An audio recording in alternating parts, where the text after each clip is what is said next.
Good evening, update lang po dito sa ASIC Marathon. Dito po kami ngayon sa Anda Circle at dito na marami na pong nag-U-turn po dito ng mga runner po. Umikot na rin sila sa Binondo. So tatlong balik dito. 42 kilometer po ang tinatakbo nila ngayon.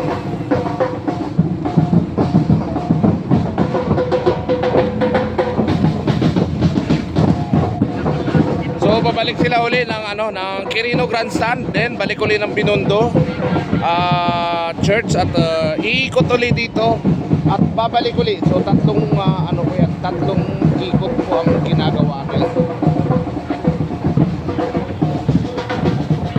So hanggang magdamag po ito yung marathon po dito. Siguro matatapos to 4 o'clock. So 10 o'clock nag-start or 11.